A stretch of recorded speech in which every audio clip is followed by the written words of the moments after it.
The courtroom is silent at first, that tense kind of quiet where everyone seems to be holding their breath. Cameras are ready, audience members lean forward, and you can almost hear the hum of the air conditioner. Judge Judy walks in, robe flowing, expression sharp as a blade. She doesn't waste time, she never does. Her eyes flick from the plaintiff to the defendant like she's already seen through both of them. On one side stands a middle-aged woman with neatly combed hair and a folder stuffed full of papers, rules, and complaints. She's the self-appointed queen of her HOA, the type of neighbor who measures grass height, who sends warning letters for trash cans left out too long. People in her community whisper about her, but in her mind, she's doing a public service. Across from her stands a younger man, calm but visibly tired. You can see it in his eyes, the kind of exhaustion that comes from dealing with someone who just won't stop meddling. He's been dragged here today because of a backyard fence, or maybe a tree branch that grew 3 inches too far over the property line. With HOA Karens, it's never really about the rule, it's about control. Judge Judy adjusts her glasses, looks at her notes, and says, "All right, let's get to the point. You," she points toward the woman, "are the plaintiff. Tell me what this case is really about." Before she can even finish the sentence, the woman cuts in. "Well, Your Honor, I've already explained to everyone in the neighborhood." Judy raises one eyebrow. "Ma'am. Stop. I'll ask the questions, you'll answer them. Understood?" There's a flicker of irritation on the woman's face, but she forces a smile. "Of course, Your Honor." The judge nods and gestures for her to begin again. "Now, tell me, what exactly did the defendant do?" Karen straightens her shoulders and starts talking, too fast, too loud, like she's been rehearsing this all week. "He violated HOA Code Section 4B by installing a fence that doesn't conform to neighborhood standards. The color, Your Honor, it's completely off. We have a uniform palette, eggshell, sand, or cream. His is beige." The audience murmurs. The defendant rolls his eyes. Judge Judy leans back slightly, unimpressed. "You're telling me this entire case is about the shade of his fence paint?" Karen starts to speak again, but Judy lifts her hand. "Don't interrupt me." But Karen doesn't stop. No, it's not just about the color. It's about the principle. If one person breaks the rules, everyone else will think they can do the same. Then what? Chaos, Judge Judy. Chaos. Judy's eyes narrow. "Ma'am, I've been presiding over real legal chaos for 30 years. A fence color is not chaos." The woman laughs nervously, trying to recover. "Well, I just think that." "Stop." Judge Judy's tone is flat. "You think too much about things that don't matter." The audience chuckles, and for a moment, the plaintiff's smile cracks. You can see it, that flicker of defensiveness that always comes when someone used to controlling every situation suddenly meets someone they can't control. Judy turns to the defendant. "Sir, what do you have to say for yourself?" He exhales, clearly grateful for the chance to talk. "Your Honor, I followed every rule I was given. I even got approval from 2 board members before painting the fence. She's the only one who has a problem with it." Karen cuts in again. "That's not true." Judge Judy doesn't even look at her this time. "That's your second interruption. I count them, you know." Karen blinks, taken aback. "I was just clarifying." "Third." The courtroom laughs softly. Judy's not smiling. "You might want to stop while you're ahead." Karen crosses her arms, her voice rising just a little. "Your Honor, I'm only trying to make sure the truth is heard." "The truth doesn't need you to talk over everyone to exist," Judy shoots back. For a second, there's silence again, the kind that makes the air feel heavier. Even the defendant seems unsure whether to say anything. Judy looks down at her papers, gives them a little flick, and then back up at Karen. "Let me get this straight," she says slowly, deliberately. "You brought this man to court because you believe his fence is too beige." Karen fidgets. "It's not just the color. It's the message it sends. The message? Judy leans forward. What message does offense send? That people can ignore the HOA. That they can just do whatever they want. Judge Judy smirks. You mean that they can live their lives without needing your approval? Karen opens her mouth again, but Judy raises a finger before she can make a sound. Don't. You're at number 4. The room ripples with quiet laughter again. Karen's face flushes, pink at first, then red. She presses her lips together, clearly struggling to stay quiet. You can see her fighting the urge to jump back in, her hands clutching her folder like it's a lifeline. Judge Judy turns to the defendant again. Continue. He explains how the HOA had no issue with his project until the plaintiff personally inspected it and decided she didn't like the tone. He even has emails showing that 2 other houses in the neighborhood have fences painted the exact same color. Karen can't hold it in anymore. Those were grandfathered in, she snaps. Judy looks up. 5. Karen exhales sharply, muttering under her breath, unbelievable. 6, Judy says, not even glancing up this time. The courtroom is now barely holding back laughter. Judy takes off her glasses and sets them down with a little click. When she looks up, it's with that look, the one every Judge Judy viewer knows means it's about to get serious. Judge Judy leans back in her chair, the faintest trace of amusement flickering behind her eyes. She's seen it all before, people like this woman who come in thinking they can talk over a judge the same way they talk over their neighbors. But what Karen doesn't realize yet is that she's walked into a courtroom ruled by logic and authority, not gossip and self-importance. The audience is waiting. You can feel the tension winding tighter, like a spring. Judy folds her hands on the bench and says calmly, "You know, ma'am, there's something I've learned after hearing tens of thousands of cases. The people who talk the most usually have the least to say." Karen forces out a laugh that sounds more like a cough. "I just don't think you understand how serious this is, Your Honor. The HOA depends on me. If I don't enforce the rules, who will?" Judge Judy tilts her head slightly. "Are you paid to enforce the rules?" "No," Karen replies quickly. "But I volunteer." "So you're not employed by the HOA?" "No, but..." "Do you have any legal authority to issue penalties, fines, or legal actions without board approval?" Karen's mouth opens, then closes. "Well, no, not technically. But the board listens to me. I'm the one who keeps things running smoothly." "Smoothly?" Judy repeats, her voice rising half an octave, sharp enough to cut through the air. "You've dragged your neighbor into court over the color of a fence. That's your definition of smooth?" Karen frowns, her arms folding even tighter. "If I don't take a stand, people will walk all over me. That's what always happens when someone tries to do the right thing." Judy glances down at her notes again, though it's clear she already knows how this story ends. She lets the silence hang in the air just long enough for everyone to feel it.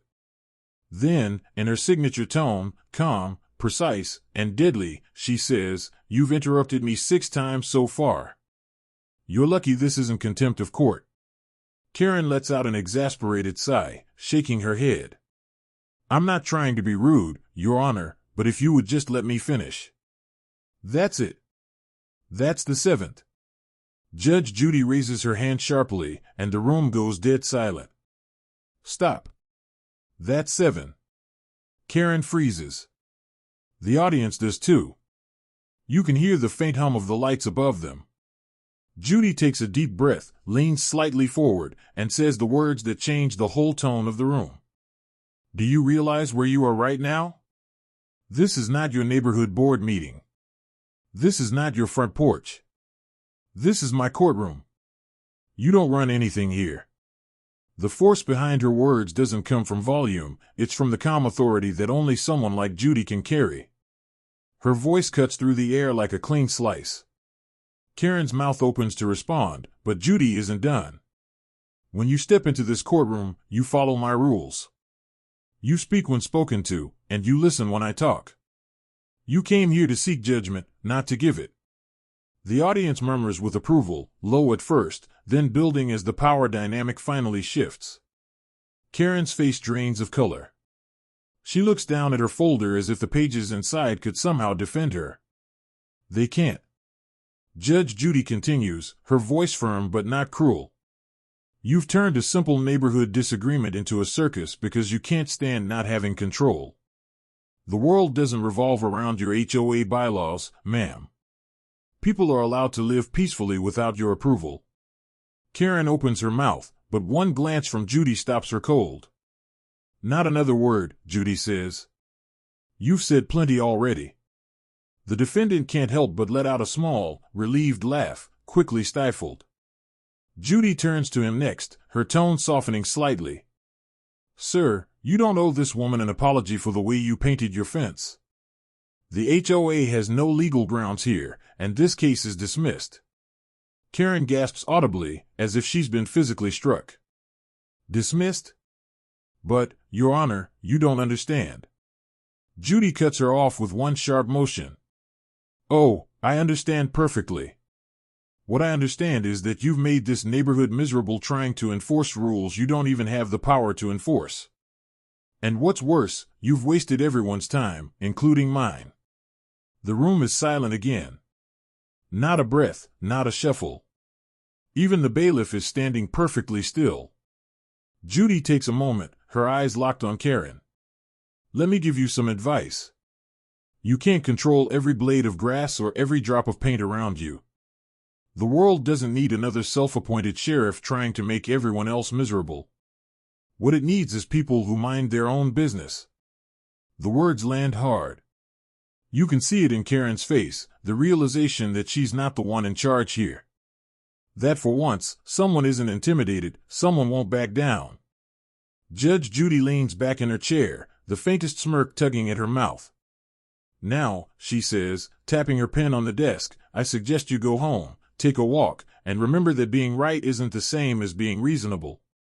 Karen's eyes flick to the audience, searching for someone to take her side, but all she finds are stares, some sympathetic, most amused. She gathers her papers stiffly, muttering something under her breath.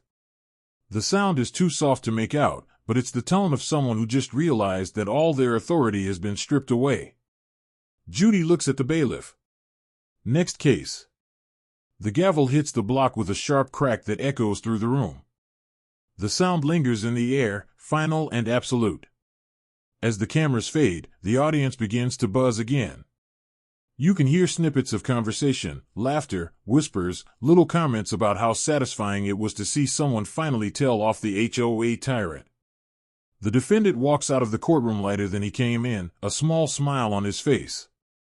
The kind of smile that comes not from winning money, but from finally being free of someone's constant interference. Meanwhile, Karen walks out slower, every step deliberate, like someone trying not to show just how shaken she really is. Her confidence has cracked, not completely gone, but bruised enough that for the first time, she's been made to see how others view her. Outside the courtroom doors, she stops, takes a deep breath, and mutters to herself, people just don't appreciate order anymore. But deep down, under the frustration, there's something else, a quiet awareness that maybe, just maybe, she went too far this time. Inside, Judge Judy writes something down in her notes, glances up at the next case file, and shakes her head slightly. She's seen hundreds like Karen, people who mistake authority for power and rules for righteousness. But she also knows that every once in a while, they need someone to hold up a mirror. And today, that mirror had her name engraved on it, Judge Judy. The courtroom empties out slowly, the kind of slow where everyone's still processing what they just witnessed. It's like the air in the room is still heavy with Judge Judy's words, that calm, decisive power that doesn't need to shout to command respect. The bailiff straightens a few papers on the bench, the cameraman lowers his equipment, and a few audience members glance back one last time at the woman who just got verbally dismantled by the sharpest judge on television. There's almost a sense of poetic justice hanging in the air. Karen stands near the door, still clutching her binder like it's a shield. The papers inside are no longer neatly arranged, they're bent, crumpled at the edges, a small but telling detail. Her hands tremble slightly, though she hides it by pretending to adjust the stack. The sound of shuffling paper fills the silence around her. The defendant walks past her, quiet but not rude. He gives her a small nod, not smug, just done. That's what makes it sting even more. He doesn't gloat, he doesn't say anything cruel. He just leaves, and that simple act of indifference cuts deeper than any insult could. Karen watches him go, lips pressed together, eyes narrowed. She tells herself she doesn't care. She tells herself the judge was unfair, that the audience was biased, that nobody appreciates someone who actually enforces rules. But deep down, deeper than she's willing to admit, she knows the truth. Judge Judy saw right through her. As she exits the courtroom and steps into the hallway, the lights feel too bright. A few people waiting for the next case recognize her from the broadcast screen outside and whisper to each other. She catches fragments of it. That's the HOA lady, man, she got roasted, 7 interruptions, can you believe that? She straightens up, trying to ignore them, pretending she doesn't hear. But she does. Every word. Each one lands like a pebble in the quiet part of her mind that still echoes with Judy's voice, you don't run anything here. Outside, the afternoon sun is blinding. Karen blinks, adjusting, her heels clicking sharply against the concrete as she heads toward her car. Her folder is clutched tight against her chest. Her reflection catches briefly in a passing window, and she pauses, just for a second. The woman staring back looks a little smaller than she remembers. A little less certain. She gets into her car, slams the door, and exhales. For a long moment, she just sits there, both hands on the steering wheel. The silence presses in. She replays the scene in her head, the raised eyebrow, the cutting words, the laughter from the audience. It all plays in a loop she can't turn off. Finally, she mutters, that woman doesn't know what it's like. If I don't care, no one will. But even she doesn't sound convinced. Across town, the defendant arrives home. His fence, that innocent, beige fence, stands quietly, sunlight catching on its surface. His dog runs up to greet him, tail wagging. For the first time in weeks, he actually feels relaxed. No more notices taped to his door. No more long-winded emails citing imaginary codes. Just quiet. He walks up to the fence and runs his hand along the smooth wood. It's ridiculous, he thinks, that this small thing caused such a storm. But that's the thing about people like Karen, they create storms where none are needed. He takes a deep breath of the late afternoon air, smiling faintly. The kind of smile that comes when a burden lifts. Inside, his wife calls out, "Did you win?" He laughs. Something like that.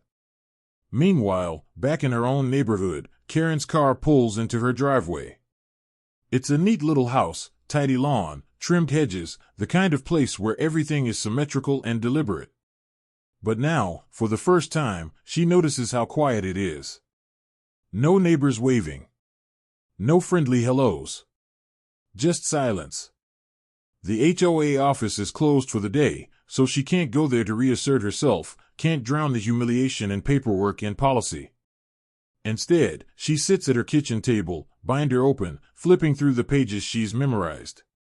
Rules about landscaping, garbage bins, paint colors, holiday decorations. Pages and pages of control disguised as community standards. She lingers on one page in particular, all disputes should be handled with fairness and mutual respect. It's a line she's read 100 times without ever really thinking about it. Now, it lands differently. Fairness. Mutual respect. She closes the binder slowly. It's not like she's suddenly a changed person, people like her don't switch overnight. But something in her expression softens. For the first time in a long while, she wonders if maybe she's gone too far, if her version of right has been hurting more people than helping. Later that week, the HOA board meets without her. Normally, she'd be the first one there, clipboard in hand, eager to dominate the agenda. But this time, she stays home. Word has already spread through the neighborhood about what happened on national television.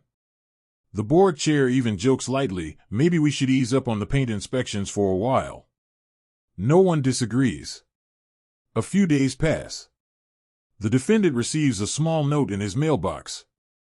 It's written on plain stationery, no HOA letterhead this time. The handwriting is tight but careful. It says, "I may have overreacted. The fence looks fine. Consider this matter closed. K." He reads it twice, then folds it neatly and smiles. No apology, not really, but close enough. For someone like her, it's practically a confession. Back at her own home, Karen sits on her porch that evening, a cup of tea in her hand. The sun dips low, painting the houses in soft gold. The neighborhood is calm, almost peaceful. For once, she doesn't notice whose lawn is a little too long or whose garbage bins are out too early. She just sits there, listening to the sound of crickets starting their nightly chorus.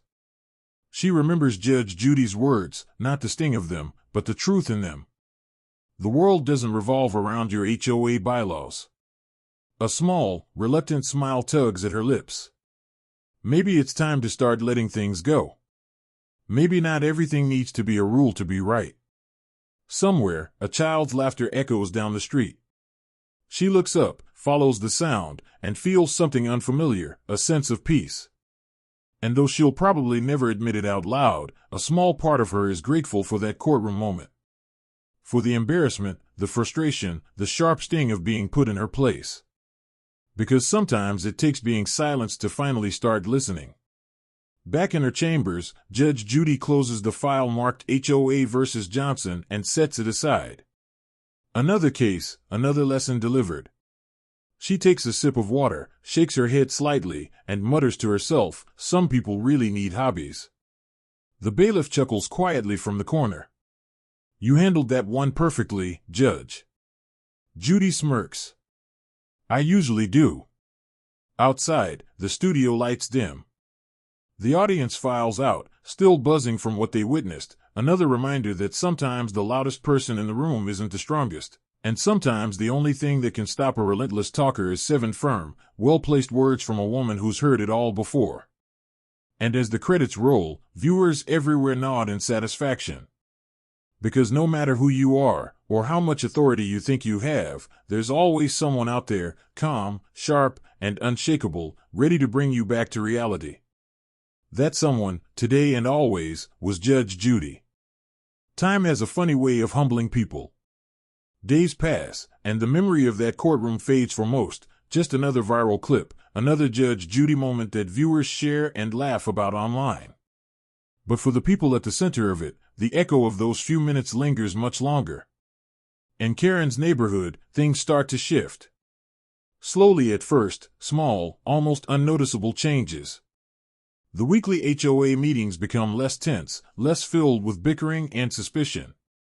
The neighbors who used to dread seeing Karen's car outside their homes start relaxing a little. They still mow their lawns and trim their hedges, but now they do it because they want to, not because they fear another notice on their door. Karen, meanwhile, keeps to herself for a while. She avoids the clubhouse, skips the community newsletter deadlines, and for once doesn't check every porch light for proper wattage. It's strange for her, being still. She's always been someone who finds purpose in control, but now, she's learning what happens when that control slips through her fingers. One morning, she sits by her kitchen window with her coffee. Outside, a neighbor walks his dog past her house. Normally, she'd be watching to see if the leash length conforms to HOA rules, or whether the dog's waste is properly disposed of. But this time, she just watches them walk by. The dog pauses to sniff a bush, the man gives a small tug on the leash, and they continue. Something about the simplicity of it, the normalcy, feels peaceful. She takes a slow sip of coffee, the steam brushing against her face, and thinks about that moment in court. The way Judge Judy looked at her, not with cruelty, but with clarity. The kind of look that cuts through pretense and reaches something deeper. For the first time, she admits to herself that she wasn't defending her community that day. She was defending her ego. She remembers the way everyone laughed when Judy counted her interruptions. 1, 2, 3, 6. It felt humiliating then, but now she can see the humor in it. She chuckles quietly, shaking her head. 7, she whispers to herself. Lucky number 7. Across the neighborhood, life goes on. The defendant, James, though his name never mattered much to the cameras, has moved past the ordeal. His fence stands proudly, the same warm beige it always was. His wife plants flowers along its base, splashes of color against the pale wood. On weekends, their children play in the backyard without worrying about complaints or letters. The sound of laughter fills the air, the best kind of defiance. Once in a while, James sees Karen drive by. They don't wave at first, but there's no more hostility either. Just quiet acknowledgement. A truce, unspoken but real. Months later, during the HOA's annual barbecue, something unexpected happens. Karen shows up. People glance at her, surprised. Some whisper, others avoid eye contact. She stands there awkwardly, a bowl of potato salad in her hands, unsure whether to approach or retreat. But before she can decide, James walks over with a friendly half-smile. "Hey," he says. "Didn't expect to see you here." She nods, fidgeting slightly. "Yeah, well, figured it's time I start showing up for the right reasons." He gestures toward the food tables. "Plenty of room. Glad you came." It's a simple moment, but an important one. For the first time, Karen isn't leading, dictating, or correcting anyone. She's just there, part of the community, not above it. Throughout the afternoon, the tension that used to define these gatherings fades. Kids run around with ice pops, neighbors laugh, someone starts a small fire pit for s'mores. And there, sitting quietly in a lawn chair, is Karen, watching, listening, even smiling once or twice. Later, as the sun dips low and the crowd thins, she walks over to James. "You know," she says, her tone softer than he's ever heard, "I was wrong about the fence. The color actually looks nice with the flowers." James smiles. "Thanks. My wife picked it out." Karen nods. She has good taste. There's a pause, not awkward, just thoughtful. Then she adds, almost hesitantly, "I guess Judge Judy was right." James chuckles. "About what?" Karen looks out over the neighborhood. "About needing to mind my own business sometimes." They both laugh quietly, the kind of laugh that closes old wounds instead of opening them. That night, back in her living room, Karen turns on the TV. A rerun of Judge Judy is playing, not her episode, but another case involving some other pair of stubborn people locked in a pointless battle. She watches as Judy dismantles their arguments with her usual precision, each line cutting through pride like glass through thread. Karen smiles faintly, shaking her head. That woman doesn't miss a thing. The next morning, she walks through the neighborhood without her clipboard for the first time in years. She notices things she used to overlook, the way the morning light hits the roofs, the scent of fresh-cut grass, a child's chalk drawings on the sidewalk. Imperfect, messy, beautiful. One of her neighbors waves. She waves back. That evening, as the sky turns pink and gold, she sits on her porch again, tea in hand. She opens her binder one last time, flipping through its well-worn pages. So many rules, so many restrictions. They once gave her purpose, a sense of control in a world that never seemed to stay still. But now, they feel heavy. Outdated. She takes out a pen and begins crossing through some of them. One by one. The sound of the ink scratching across the paper feels almost freeing. By the time she's done, half the book is marked up. She sets it aside, exhales, and leans back in her chair. For the first time in years, her mind is quiet. Somewhere in Los Angeles, Judge Judy finishes another long day of filming. She takes off her robe, sets it neatly aside, and glances at the day's docket. Another stack of human drama, another list of people convinced they're right. She smiles to herself. "They'll learn," she says softly. They always do. In the control room, a producer watches back clips from the HOA case. It's already trending online, millions of views, countless comments. People love the way Judy shut Karen down with that one line, "You don't run anything here." But for Karen, that line isn't just a viral moment, it's a turning point. A reminder that control without compassion is just another kind of chaos. Weeks later, a new HOA newsletter goes out to all residents. It's shorter than usual. Simpler. It begins with a small note at the top, written by the same woman who once filled every page with rules and restrictions. A neighborhood isn't about perfection. It's about people. Let's give each other a little grace. No bold letters. No citations. Just that. And for the first time, nobody complains. As night falls over the quiet neighborhood, porch lights flicker on one by one. Fences, lawns, mailboxes, all different in their own small ways, yet somehow still part of the same picture. Inside her house, Karen sets her binder on a shelf and turns off the light. Her reflection glimmers faintly in the window, softer now, calmer. She smiles to herself, a private smile no one else will ever see. Because deep down, she knows she learned something real that day, not from winning, but from losing in front of the whole world. From being told, for the first time, that her power had limits. And in that loss, she found something she never expected: peace. Judge Judy's voice, that steady, unflinching tone, still echoes faintly in her memory. "You don't run anything here." Now, she finally understands. It was never meant as an insult. It was a lesson. Because sometimes the most powerful thing a person can learn is when to stop talking.